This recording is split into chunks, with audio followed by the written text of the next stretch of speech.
Now I'd like to introduce Jason Hughes, one of our safety technical associates. Jason? Good morning, everybody. Thank you for joining us for this topic in our Coffee and Conversations for Vision Zero. I'd like to thank our presenters, Aaron Swanson, Fred Presley, and hopefully Parker Sorensen will be joining us. They have an emergency in their office right now, so hopefully we'll get them up as well. So with that, we know this is a very important topic in Connecticut, and I can see that with everybody's work that's been doing that. Luckily, right now we are trending downward in some of our fatal crashes. So let's keep up the good work. And without further ado, I'll turn it over to Aaron Swanson from Connecticut DOT. Thanks, Aaron. Thanks, Jason. Good morning, everybody. It's nice to see you all here. I'm going to go ahead and share some slides if that's okay.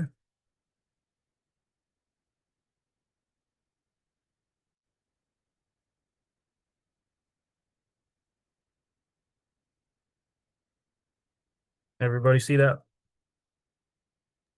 Looks good. Okay, thanks. So like I said, good morning, everybody.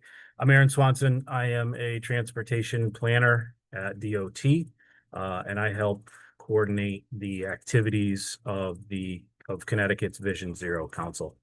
Connecticut's Vision Zero Council is an interagency work group tasked with developing statewide policy to eliminate transportation-related fatalities and severe injuries involving pedestrians, bicyclists, transit users, motorists, and all passengers. If you don't know and you're not familiar with the group, the Vision Zero Council is chaired by my commissioner, Commissioner Garrett Euclidito of Connecticut DOT. Also serving on the council are representatives from Public Health, Department of Motor Vehicles, the State Department of Education, CSP via DESP, Aging and Disability Services, the Chief State's Attorney's Office, and the Office of the Early Childhood Advocate. So lots of the folks here, I did a quick scan of the participants, and many of the folks here today are already participate or attend meetings of the Vision Zero Council. So I'll try to be very brief with the history, but just in case there are folks here who are unfamiliar with the council or its work, just kind of wanted to give you an idea of, what the council does, who they are, we just shared, and kind of where we've been to get to where we are now. So the council was created by legislation. It was Public Act 21-28. That was sweeping safety legislation that not only created the council, it also set the stage for, I'm sorry, did we lose my slides there?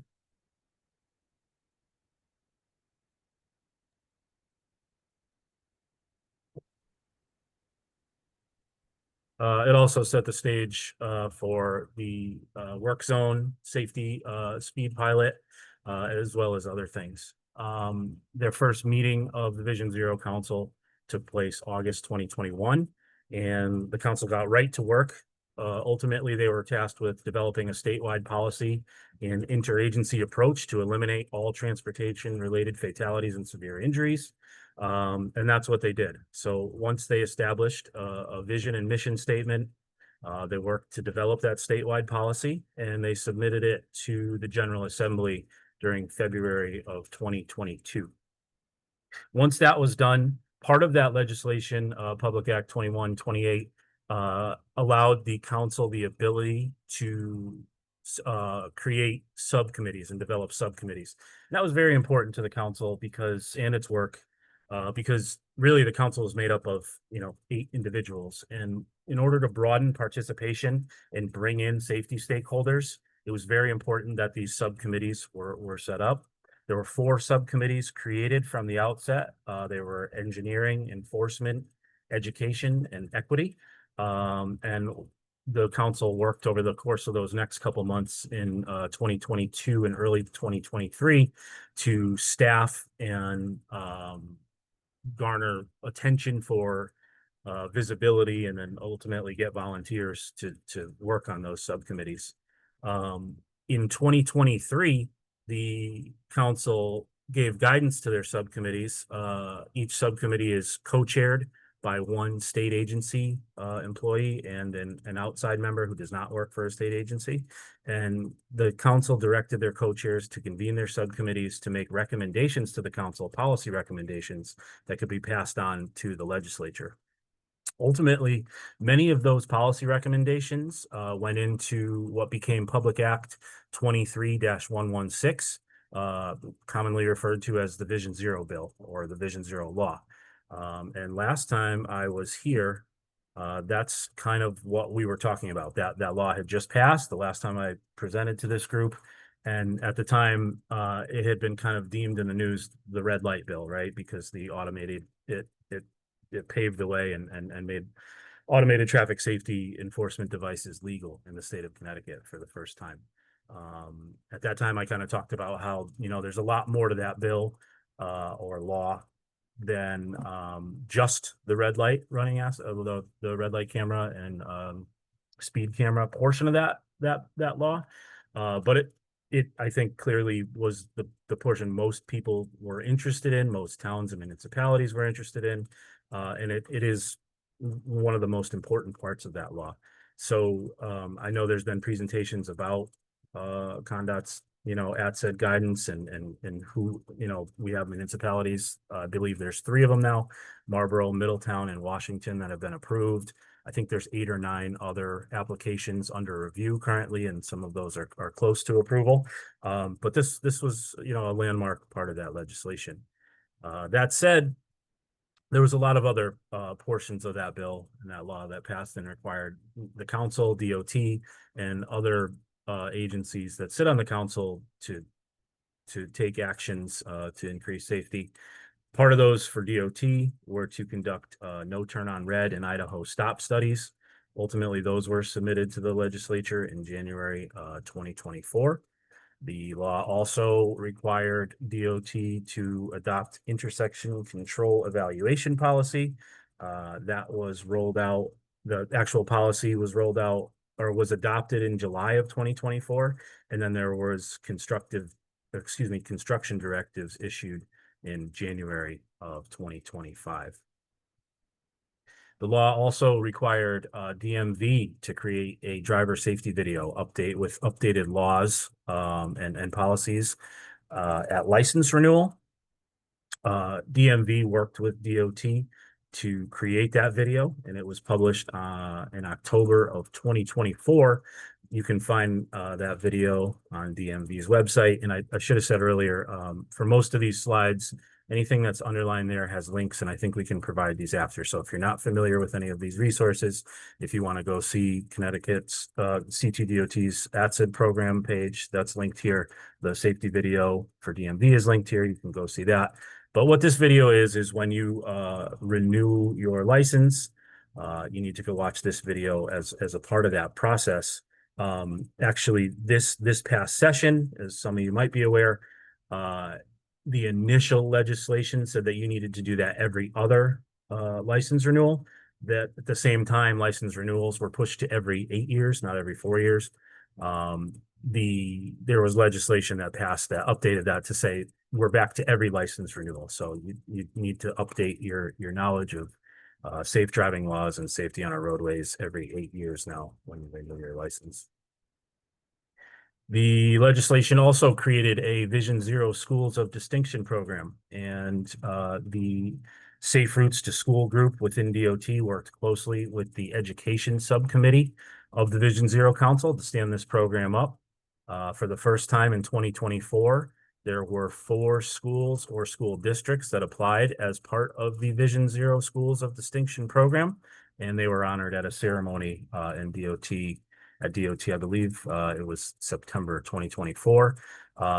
This again here, there's a link at the top of the page there is a 2025 program currently underway. You can submit applications through the Safe Routes to School program if you are a school or a district that wants to get recognized. That it's a great program to teach kids about safety. It was an important recommendation of the Education Subcommittee, and that is now underway. So if you know of a school or district that would like to participate, go ahead and get started on that application. So those were just some of the portions of the Vision Zero law that passed that were higher profile. There's more to that bill that's currently underway and in implementation. And each year, the Vision Zero Council submits a report to the legislature. And as part of that report, there are there's like a status update for the implementation of where everything that was in that law, where the implementation is right now. So if you're interested in that, you can go to the Vision Zero website, which I have linked later in the presentation here. You can go see exactly where everything is that passed with that law right now. So as again, this is a where are we now? There's an update on the law and the legislation that passed. Another place where we are right now, the Vision Zero Council's subcommittees are continuing their work. Obviously, they played a monumental role in terms of the passage of that Public Act 23-116. Like I said, many of those recommendations went, straight through the council and were adopted as part of that legislation. So the subcommittee work and participation by just safety stakeholders at all levels, from transportation professionals on down to just concerned citizens, has been a great part of the council's work. That work is ongoing. It continues to inform the council. And this year, the council, rather than just ask the subcommittees to make recommendations, policy recommendations to the council for the legislature, some of those policy recommendations have gone through a year or two now. They weren't adopted.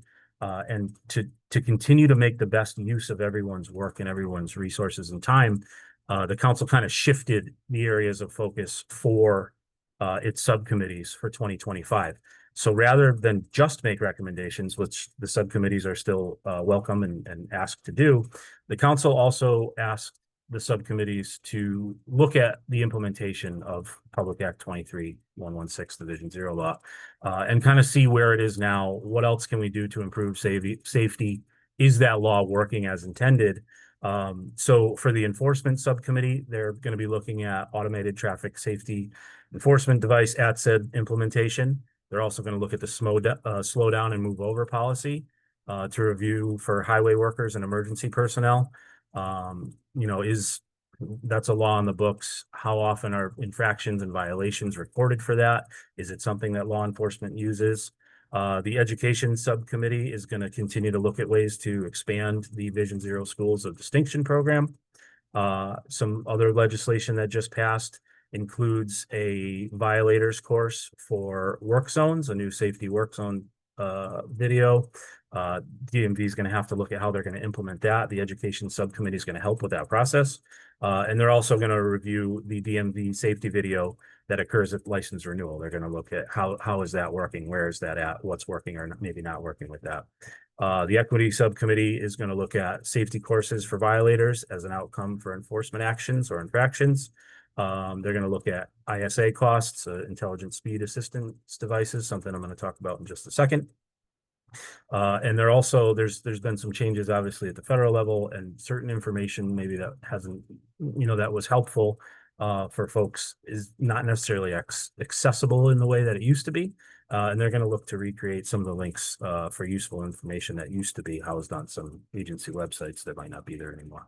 My final bullet on this slide is for subcommittee participation. If you're not already part of one of the subcommittees of the Vision Zero Council, and that's something that you or someone would like to do, I'll have some contact information at the end of this. Just reach out to me and we'll get you set up with one of the subcommittee chairs.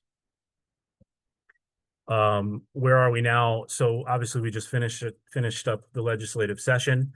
There was an impactful legislation or bill put forth through DOT's omnibus bill, State Bill 1377. Section 22 of that bill requires the Vision Zero Council and the Office of the Chief State's Attorney to study intelligent speed assistance devices. So these are kind of these are devices that either come with your vehicle or can be added to the vehicle afterwards to alert drivers about speed, control speeds in some cases. This is something that's commonly used in Europe. One or two states here in the US are starting to look at these. So what this bill suggested is that the Vision Zero Council look at these devices, study them, and then ultimately make recommendations concerning their feasibility in terms of being able to address speeding and reckless driving in the state, make recommendations back to the legislature as to what might be done with these devices. There is a meeting of the Vision Zero Council. We're a little premature with this. The council is going to meet Tuesday, and we expect some guidance, to hear some guidance from the council. That will be an agenda item. I think I neglected to say in the beginning of this, though, that ultimately that state Senate Bill 1377 did pass. It is now Public Act 2565. So this is something that will be required of the council to look at. So stay tuned for that. Like I said, this will be an agenda item on Tuesday's meeting. Something else that the council has tried to do is connect Vision Zero kind of at the state level to the local level. We're a little bit unique here in Connecticut. Most Vision Zero initiatives happen at a municipal level. We do have that going on here in Connecticut. The Vision Zero Council, as it was created by our legislature, ultimately it's a policy. It's an interagency group focused on making policy recommendations. That doesn't necessarily mean it's exactly the same thing that folks are doing with Vision Zero at the local level. We're going to hear more about that today. But this Vision Zero local spotlight that we have during Vision Zero meetings is an attempt to try and connect that, hear about what's happening at the local level, where support is needed. What are some good things that are happening? Obviously, we're going to hear more about that today. We've heard from Greenwich. Naugatuck Valley Council of Governments is going to present on Tuesday. And the last bullet there is your town next. If you have Vision Zero initiatives that you want to share with the Vision Zero Council at one of our quarterly meetings, please reach out to me. There's resources on the website. We're linked here. There's news, meeting schedules, recordings, presentations, everything that happens related to Vision Zero. The council, their work is posted there. Like I said, we have a meeting coming up on Tuesday and then again in September and December. And I think that's all I have for you, but I appreciate your time and be willing to listen about what's going on with the Vision Zero Council. Reach out to me with any questions, please. Thank you, Aaron. Does anybody have any questions for Aaron while we got him here right now? We'll have time for questions at the end as well. But if you guys have anything, you put in the chat box, or you can click off your camera and unmute and jump in. If not, I will be turning this over to our friend Parker Sorensen in West Hartford. West Hartford was one of the towns that really came first in Connecticut with Vision Zero, and they've been doing a lot of work for that. So we're bringing Parker on to show and talk about all of the great work that West Hartford is doing, so you can have an idea of where a lot of towns should be heading towards. So with that, I'm going to turn it over to Parker. Go ahead. Thanks, Jason. Can you hear me okay? Sure can. Thank you very much. Okay, I'm going to share my screen here. Just if you can make sure you can see it okay. Give me a thumbs up. Sure can. Awesome. Thank you. So I figured instead of preparing our presentation, I really want to be a resource on what we're doing on the municipal side, and you know, maybe some people are working with or work for another municipality and are interested to see and kind of take the best practices of what we've been doing to your town. So hopefully, you know, just wanted to walk through the website, and we got a lot of great resources available that anyone can see. So if you this are just our main page, westhartfordct.gov. We have our Vision Zero as a tile here or under our government. So if you go there, you'll see all of our information. We try to be as open and transparent as possible in everything that we do as part of the Vision Zero program. Three of the reports I just want to walk through today. The first is our Vision Zero plan, which was adopted by Town Council January of 2024. So we are almost 18 months into kind of implementing the plan. That I'll bring that up right now.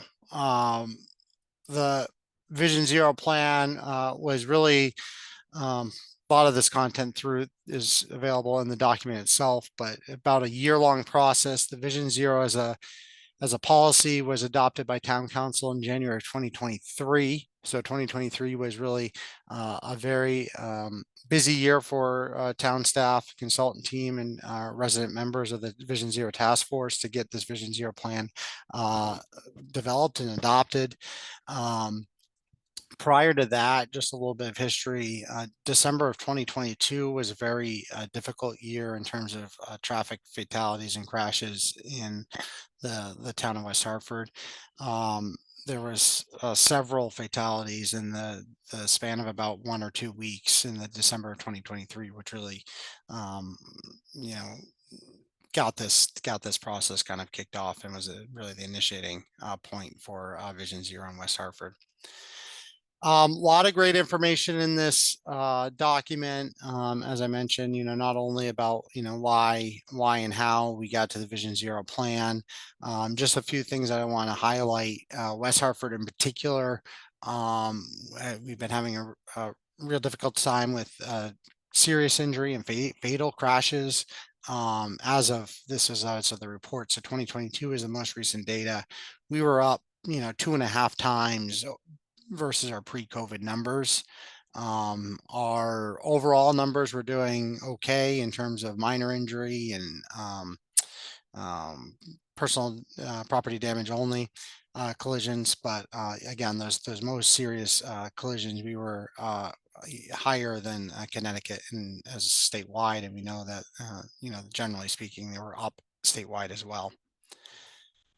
A few different things I just want to point out here as I go through this are, many people are aware of the high injury network and the terminology that entails in terms of identifying areas most in need.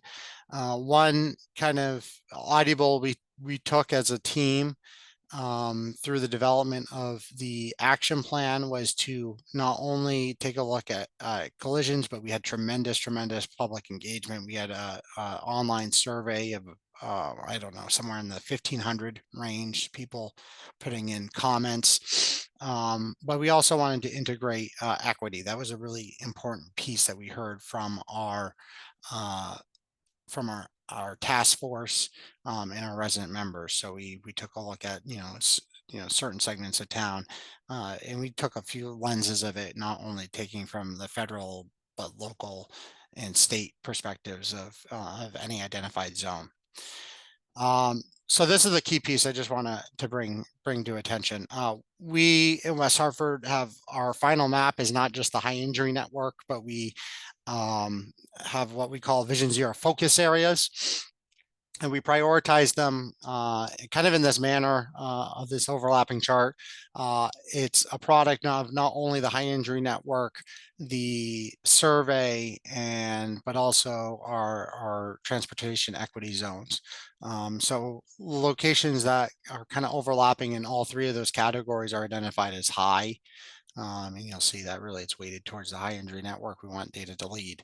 But point being, as we were hearing, certainly we wanted to make sure that we were responding to public comment in some way, not only from the task force, but again, that very fruitful public process that we had.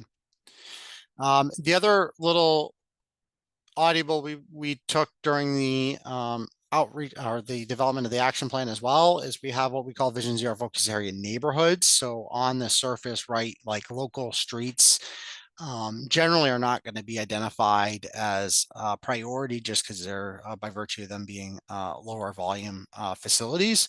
Something that we heard throughout the process is there's just quite a bit of concern in terms of safety in our neighborhood areas as well.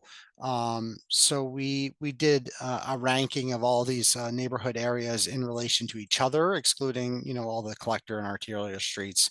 And really the intent of this is if we're looking at neighborhood speed limits or neighborhood traffic calming, this really gives us a lens of, well, where do we want to be looking at first for those type of treatments that might not be appropriate on busier roadways. So just some few things I wanted to highlight from the actual action plan.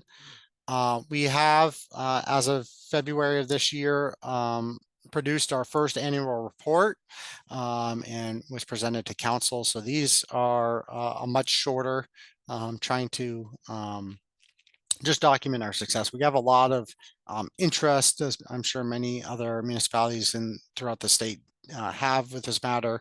I think a continuous, something that we're aware of is, we smaller towns in Connecticut, but we still have about 200 plus miles of roadway that we maintain. So there are projects that are undertaken that other residents might not be aware of. So we just want to make sure that we put that all on the table and report out at the end of the year. A few things minus just some of the summary crash data that's kind of interesting in here. We were taking a look at, we have crashes of particular concern with risk factors. So taking a look at how those are trending year by year, those are listed in the action plan. So that's just a straight kind of take from the crash data repository. One thing I want to highlight that was particularly notable in 2024 were nighttime collisions. We had, unfortunately, of two, at least that I am immediately aware of, pedestrian fatalities that occurred at nighttime. So one of our focus areas was to take a look at nighttime illumination. So this is Oakwood Avenue. We made some immediate upgrades, and actually there's going to be more changes here in the near future. But I'm sure this is true around the state. This is our the graph below is national data, taking a look at national pedestrian fatalities over the course of the day. On the x-axis, your y-axis up here is month, and you kind of the color and the heat is then the number of pedestrian fatalities. So what you're seeing, I'm sure some people have seen this chart already.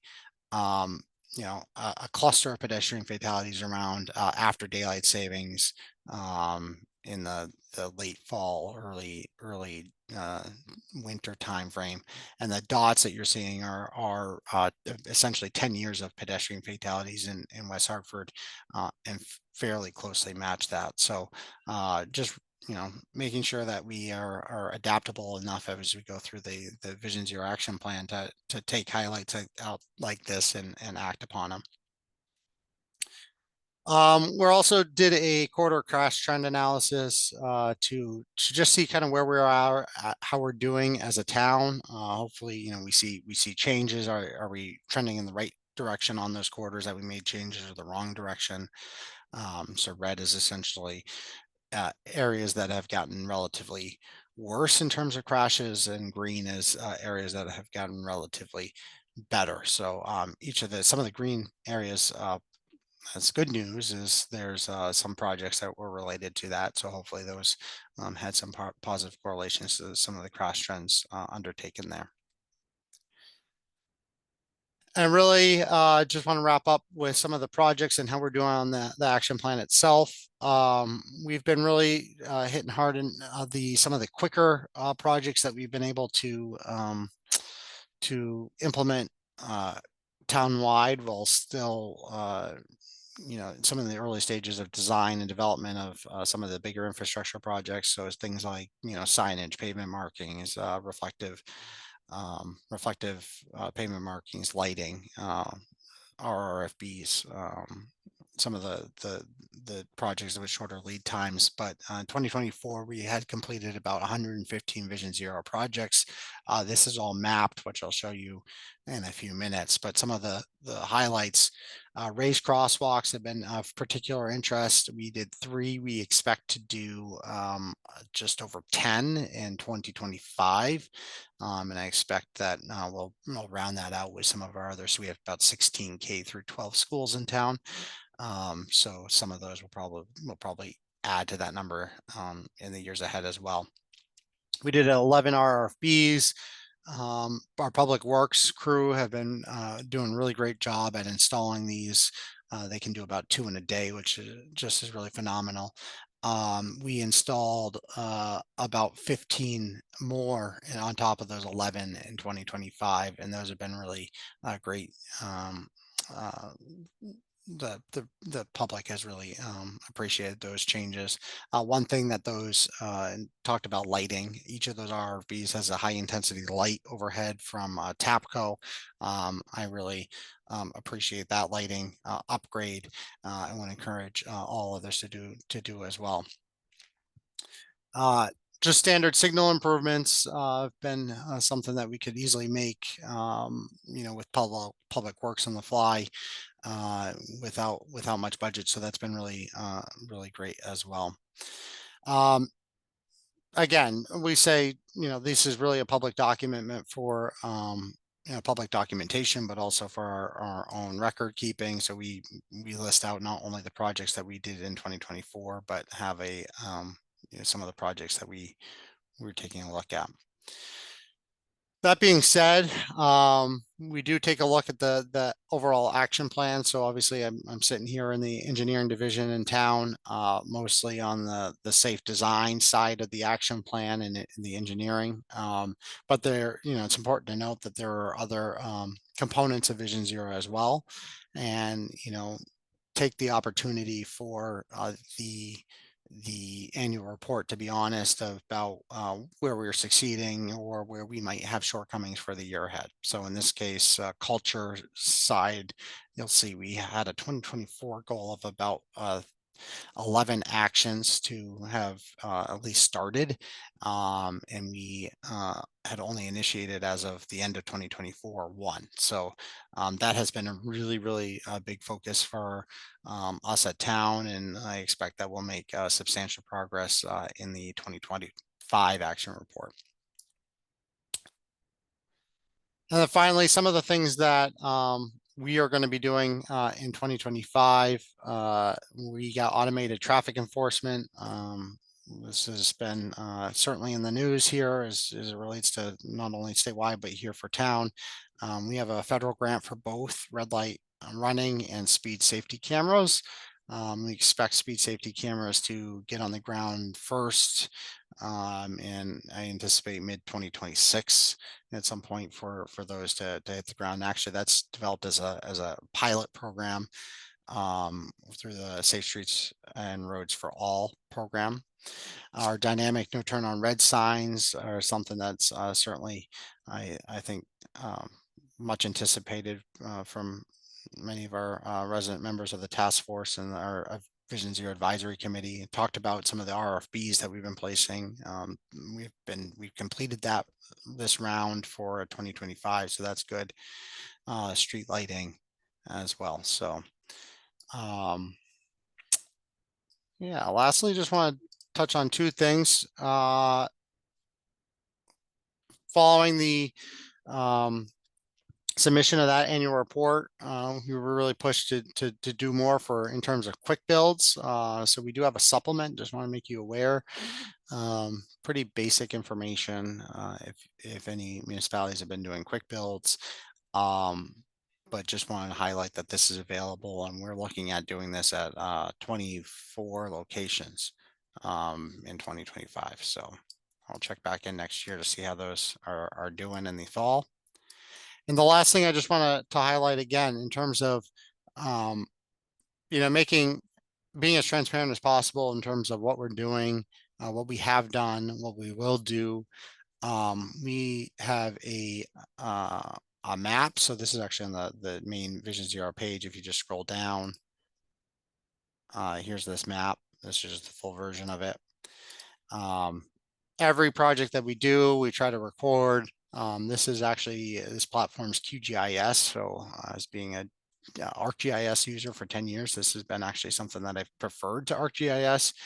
Really easy web maps that you can export out, and just put a dot down as terms of where things are going. So these are all, you can sort through these. You can see upcoming projects, you can see installed projects. So again, just trying to make sure we get some calls. What are we doing for Vision Zero? Making sure that we have resources that we can easily point to show people what we're doing. So Jason, that's all I got. I know it was quick, but I'll pass it over. No, thank you very much, Parker. And I saw that somebody had a question about the raised crosswalks being an issue, but looks like somebody had reached out and said that that is not. So there's another question there. It says winter maintenance problems, are they expected, are winter maintenance problems expected with the quick build projects? Is that something that's discussed? Yeah, so for, I guess, winter maintenance for both, yeah, I agree with Jordan. We did 3 just in terms of like, let's pilot these out, and that was really intended to be a pilot. No issues that we heard of from Public Works. They're quite long. They're 26 feet in length, so they're 8-foot ramps, 10-foot platform, and only a 3-inch rise. So actually, when you're on top of it, it seems like shallow enough of a change that you wouldn't think it would actually have an impact on traffic speeds, but it really does. We've had about 90% reduction in vehicles traveling over 40 miles an hour on those raised crosswalks. So really good um, results there. With quick builds, I think that's where we stand now. This is our first year with them. So, we're really trying to do a manageable but meaningful number. I think 24, 25 projects is a good place to start. Something that I've been aware of trying to design. Our Public Works team has some small equipment that they use in the parks on our multi-use pathways. They're about 4 feet in width.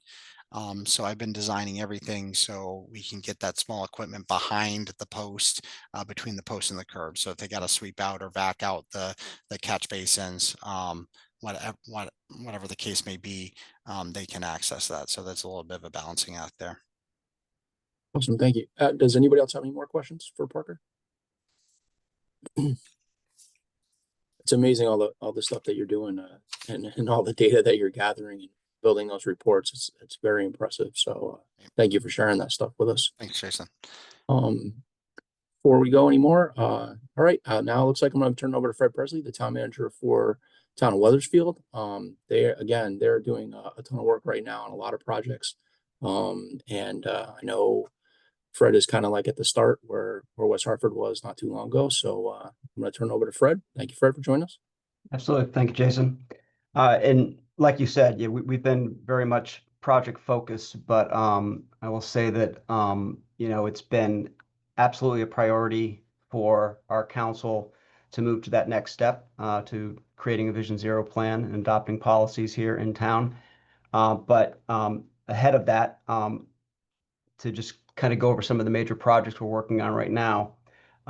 We have an Safe Streets for All grant that we have in partnership with Rocky Hill for the Silas Deane Highway, and we are in process now of doing designs for various improvements for pedestrian focus crossings, especially. Silas Deane Highway basically acts as the wall between the bulk of the town of Weathersfield and Old Weathersfield, which is, a destination for a lot of folks. And that crossing can be pretty perilous. And we have had pedestrian and car collisions on that stretch. And we're making a major focus right now to try to reduce those. And there's several projects ongoing on the Silas Deane in conjunction with Connecticut DOT that we're working on. But this Safe Streets for All grant is going to help us develop the overall plan. And then our goal is to move forward with construction on some of the ideas that come out of that. We also applied for and were awarded a RAISE grant working with the Capital Region Council of Governments and the towns of Berlin and Newington for the Berlin Turnpike, which we've probably had the most pedestrian fatalities of our roads in recent years. Similar timeframes as what Parker described, that 22 and the 23 time period. We've seen a lot of fatalities in those same hours and same times of year. It's just visibility and just the width of the roadways make it very difficult for pedestrians to get across. So unfortunately, that project has been kind of frozen right now with the current administration and some of the grants. We're just waiting on that to be freed up, and that project can get moving forward. We've got several of the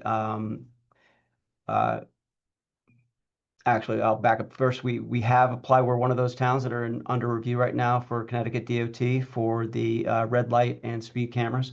We're doing some back and forth with the data right now with Connecticut DOT. We hope to get those approved very soon. Targeting predominantly along the Silas Dean and Berlin Turnpike again, but also some of our other roads. Wells Road is one of them that is a connector between those two that we have a lot of issues with, and some school zones as well along Wells Road. We have several lots of projects that are focused on some of these issues for Vision Zero, mainly focused on our bike and pedestrian paths. So we are working on, we've got funding approval, and we're out for bid right now for a project that will connect the Putnam Bridge Trail that DOT recently completed between Weathersfield and Glastonbury, and we're going to make a connection from that trail into Main Street in Old Weathersfield and then to Cove Park in Weathersfield. That project will be under construction later this year, and that's going to be it's going to be all off-road. So again, we have a temporary trail that we put in on road that will be coming offline as soon as the work's completed there. That trail gets a lot of use already, and we only see that growing once we connect it into Main Street and Old Weathersfield. And then moving on from there, and I'll just mention too, that's in conjunction with we have a very strong community group, Bike Walk Weathersfield, that's highly engaged. I see a couple of the names of the attendees here that are part of that group. And I just want to thank them for their input and basically promoting this project, because we got to get a lot of approvals, not just at the state, but it also has to go through our Historic District Commission and others. And so they've been instrumental in making sure we move forward with that. In connection with that project, we have a deep grant that we got with the City of Hartford and Riverfront Recapture to develop a plan for an interconnection of that trail that I just mentioned that we're constructing into Cove Park, to go then from Cove Park in Weathersfield to the Riverfront Parks in Hartford that Riverfront Recapture manages for the city. And ultimately that will connect bike lanes mostly off-road where they can be. There's a few on-road sections, but it will connect all the way essentially from Rocky Hill to Windsor. And that's the goal with that current phase of the project. So we are in the latter stages of working with a consultant to develop those routes. So again, this is all in an effort to get the bikes off the road, get them out of the travel ways, to also help to reduce some of these issues that we're seeing, bikes and pedestrians. And then, also like Parker, we have several projects right now that we're working on for the rectangular rapid flashing beacons, and then we've got some grants we've received recently for sidewalk gap closures, and that's really based around our Safe Routes to School studies that we've done, and the areas that we want to kind of connect the dots with, where we have some areas where there are no sidewalks, and we have a lot of kids that walk to school here in Weathersfield, which is a great thing to see. They walk and bike to school every morning, but it's something that we've taken a major focus on. So all this to say that we're doing a lot of projects, and now we're going to do our plan. It's kind of off schedule from, I think, what West Hartford has done, but we saw the opportunity for a lot of grant opportunities with the last administration, especially to take advantage of some things. So we aggressively went after those, and now we're kind of resetting and going to go back, and where we want to develop the plan, really using what West Hartford's done as the model and saying, all right, now let's take this to the next level. But it is a big lift, and we're working with a lot of staff time to do as much of it as we can. But we look forward to getting this before the council in the early fall for approval of a policy, and then later to work on the plan in the next year. So that's where we're at in Weathersfield. Awesome. Yeah, it seems like you guys are going down the same path, which is good. Before I ask everybody else, I just have a question. I know, Fred, you touched on it. It's for Parker. We know that that public buy-in is so important. How did you guys get public buy-in for a lot of your projects? What was were there any hurdles, and how did you figure that out? You asked the easy question first, right, Jason? I think I'll just speak in terms of the Vision Zero action plan process to start. The action plan, I think that's where we ended up with that Venn diagram, with public comment, taking a look at crash areas. I mean, I think the challenge probably in every municipality is that we get calls, right, and the biggest issue for any resident is the issue in front of their door, right? So to have the Vision Zero action plan to put into perspective where we are relationally from one facility to the next, I think has been really, really key for us here in town staff. You know, okay, like this is really something that we should push for, because this is, this is an urgent Vision Zero focus area versus, okay, maybe this project's a really nice to have. It's a crosswalk as a school area, but really it's something that's not inside that Vision Zero focus area. So really once you get that Vision Zero action plan down and written, I think that's been something that has been really helpful in terms of putting projects into relation in that way. Thank you. All right, cool. Does anybody else have any questions for our guests here? Don't let it just be me, because I'm sure I could go through a lot more.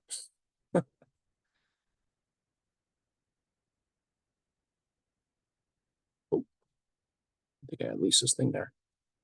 Okay, well, I mean, definitely we have, so Shauna says that West Hartford did a great job organizing a diverse task force who helped shape their action plan. Yeah. I'm sure Parker could comment on that too. Thanks, Shauna. So actually, full disclosure, so I was on the consultant team with Shauna. So Shauna was representing Tool, and I FHI Studio during the development of the action plan. So this is prior to me joining the town side here. So Shauna was really a key part of that team as well. So thank you, Shauna. Awesome. So I'd like to thank our three presenters. Did an awesome job today. Thank you, Aaron from DOT. Thank you, Parker from West Hartford, and thank you, Fred from Weathersfield.